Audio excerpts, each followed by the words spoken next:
প্রতিবেশী দেশ বাংলাদেশে নয়া সরকার গঠনের নির্বাচনী প্রক্রিয়া চলছে। 13 ফেব্রুয়ারি বাংলাদেশের ভোটের ফলাফল ঘোষণা।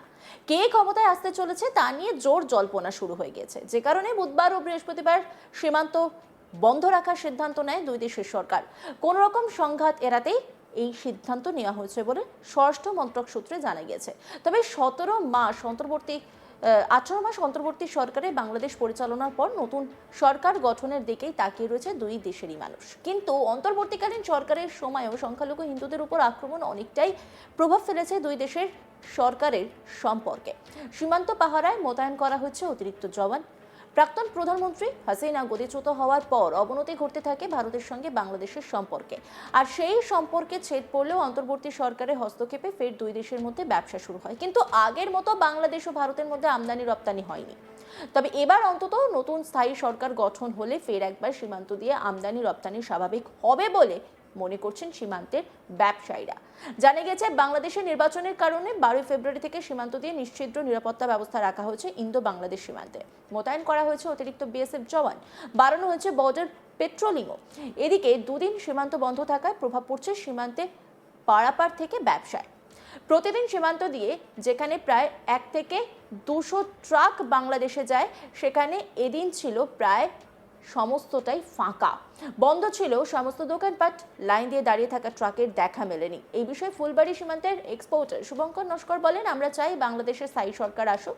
অন্তর্বর্তীকালীন সরকারের সময় সম্পর্ক খারাপ হয়েছিল, যে কারণে ব্যবসায় প্রভাব পড়েছিল। এবার অন্তত স্থায়ী সরকার আসলে ব্যবসা যাতে স্বাভাবিক ছন্দে ফেরে সেই আশা করব। শুভঙ্কর নস্কর এক্সপোর্টার, তিনি কি বলছেন শুনবো। আমাদের তো 11 তারিখ আর 12 তারিখ দুদিন বাংলাদেশ থেকে নোটিশ পেলাম যে দুদিনে আমাদের ট্রেড থেকে শুরু করে সব কিছু বন্ধ থাকবে। তো এটা যা আপাতত বন্ধই আছে। আমরা চাই বাংলাদেশে ইলেকশন খুব শান্তিপূর্ণভাবে যদি হয়, ওখানকার যদি অন্তর্বর্তীকালীন সরকার এতদিন চলছিল, ওখানে একটা নির্দিষ্ট সরকার আসুক। আসার ফলে যদি একটু বিজনেসটা ভালো হয়, এটা আমরা লক্ষ্য রাখবো আর কি। এবং দুই দেশের মধ্যে যেভাবে সম্পর্ক খারাপ হয়ে গেছিলো, আমরা চাই আগামী দিনে সম্পর্কটা ভালো হয়, তাহলে বাংলাদেশের পক্ষে বেশি সুবিধা হবে আমি মনে করি আর কি। এমনি অন্যান্য দিন কেমন গাড়ি চলাচল করছিল? আমাদের মোটামুটি পার ডে মোটামুটি 150 থেকে 200 গাড়ি পার ডে বাংলাদেশে যায়। খালি শুধুমাত্র কালকে বন্ধ ছিল, 11 আর 12 দুদিন, এই দুদিনই বন্ধ খালি। আবার কালকে থেকে আমাদের আবার রানিং যেভাবে বিজনেস চলছিল আর কি, সেভাবে চালু হয়ে যাবে কালকে থেকে আবার। নতুন সরকারে আসার পরে কি আশা করছো ব্যবসা? মনে হচ্ছে যেরকম আগে তো যেরকম স্থায়ী সরকার ছিল, তখন ওইভাবে ব্যবসাটা আমাদের ভালোই চলছিল আর কি। অন্তর্বর্তী সরকার আসার পরে একটু ব্যবসাটা ডাউন অনেকটাই কমে গেছে আর কি। হ্যাঁ, তো আমরা চাইবো যদি হয়তো নতুন সরকার আসে, আশা রাখছি যদি বিজনেসটা হয়তো কিছুটা ভালো হবে, আশা করা যায় এটা। আর এই গোটা বিষয় নিয়ে একটি রিপোর্ট তুলে ধরেছেন আমার কলিগ পার্থ প্রতিম দাস, দেখব। ছাত্র আন্দোলনকে কেন্দ্র করে হাসিনা সরকারের পতন। প্রায় 17 মাস পর বাংলাদেশে ফের নির্বাচন প্রক্রিয়া শুরু হয়েছে এবং সেই নির্বাচন প্রক্রিয়াকে কেন্দ্র করেই বাংলাদেশের যে সীমান্তগুলো রয়েছে ভারতের সঙ্গে, সেই সীমান্ত কিন্তু নিরাপত্তা ব্যবস্থা একেবারে আঁটোসাঁটো করা হয়েছে। ইতিমধ্যেই ফুলবাড়ির ইন্দো বাংলাদেশ সীমান্তে অতিরিক্ত জওয়ান মোতায়েন করা হয়েছে। সুরক্ষা ব্যবস্থায় যেন কোনো ছেদ না থাকে কার্যত, সেই কারণে সীমান্তবর্তী লাগোয়া যে গ্রামগুলো রয়েছে সেখানেও কিন্তু সুরক্ষা ব্যবস্থাকে আরো কয়েক ধাপ এগিয়ে নিয়ে যাওয়া হয়েছে। এই গ্রামগুলোতে সাধারণ মানুষের প্রবেশে বা গ্রামের বাসিন্দাদের প্রবেশের ক্ষেত্রেও আগামী 2 থেকে 3 দিন নিজস্ব পরিচয়পত্র দেখিয়ে তবেই গ্রামের প্রবেশের অনুমতি মিলছে। সেই জায়গায় দাঁড়িয়ে শুক্রবার পর্যন্ত সম্পূর্ণভাবে বন্ধ রাখা হচ্ছে ফুলবাড়ির ইন্দো বাংলাদেশ সীমান্ত। তার অন্যতম কারণ, এই সীমান্ত বাণিজ্য শুল্ক পথ হিসাবে ব্যাপকভাবে ব্যবহৃত হয়। শুধুমাত্র ভারতই নয়, বাংলাদেশ এই সীমান্ত শুল্ক পথকে ব্যবহার করে নেপাল এবং ভুটানের সাথেও তাদের বাণিজ্যের সম্পর্ক অটুট করে রেখেছে। তবে হাসিনা সরকারের পতনের পর এই বাণিজ্য শুল্ক পথে কিন্তু একাধিকবার টালমাটাল পরিস্থিতি তৈরি হয়েছে। সেক্ষেত্রে ভারত শুধুমাত্র বাংলাদেশে বোল্ডার রপ্তানি করে এই শুল্কপথকে কেন্দ্র করে, কিন্তু অন্যদিকে বাংলাদেশ বিভিন্ন রকম সামগ্রী ভারতের এই শুল্কপথকে ব্যবহার করে নেপাল এবং ভুটানের সাথে তাদের বাণিজ্যিক সম্পর্ক চালিয়ে গিয়েছে। যদিও বা ইউনিসের অন্তর্বর্তী সরকার চলাকালীন এই বাণিজ্য শুল্ক পথকে কেন্দ্র করে একাধিকবার আন্দোলনের পরিস্থিতিও তৈরি হয়েছে ফুলবাড়ির এই ইন্দো বাংলাদেশ সীমান্তে। বিভিন্ন সময়ে যে ইম্পোর্ট এবং এক্সপোর্টাররা রয়েছেন তাদেরকে অভিযোগ করতেও দেখা গিয়েছে যে বাংলাদেশ তাদের সাথে বাণিজ্য আর সেই অর্থে করছে না যেই সময় হাসিনা সরকারের সময় যেভাবে বাণিজ্য হতো। সেই কারণে ট্রাক ওনার্স অ্যাসোসিয়েশন তারা রীতিমতো অনশনেও গিয়েছে।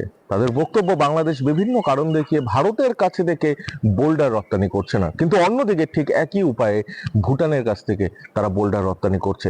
অর্থাৎ ইউনিসের অন্তর্বর্তী সরকার চলাকালীন একদিকে যখন বাংলাদেশ ভারতের এই শুল্কপথকে ব্যবহার করে তারা নিজেদের নেপাল এবং ভুটানের সাথে তারা বাণিজ্য চালিয়ে গিয়েছে, অন্যদিকে ঠিক একইভাবে তারা কিন্তু ভারতের সাথে কোনো প্রকার সমঝোতা করতে বিভিন্ন সময়ে 17 মাসে তাদেরকে নানান রকম গড়িমসি করতে দেখা গিয়েছে।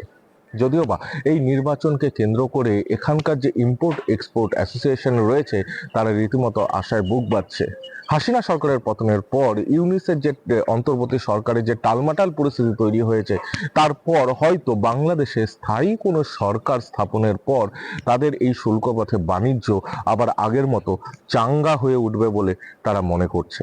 যদিও বা রাজনৈতিক বিশেষজ্ঞদের মতে এই মুহূর্তে জামাত এবং বিএনপি এই দুই দলীয় রাজনৈতিক দলের মধ্যে কাদের হাতে বাংলাদেশের ক্ষমতা যাবে সেটা যেমন সব থেকে গুরুত্বপূর্ণ বিষয়, অন্যদিকে গুরুত্বপূর্ণ বিষয় হয়ে উঠে দাঁড়িয়েছে যে ব্যাটন কার হাতে থাকতে চলেছে, যে ব্যাটনের উপরে নির্ভর করবে সীমান্তের বাণিজ্য পথগুলো। শুধুমাত্র পেট্রাপোলি নয়, ফুলবাড়ির এই ইন্দো বাংলাদেশ সীমান্ত বাণিজ্যর কারণেও যথেষ্ট পরিমাণে গুরুত্বপূর্ণ।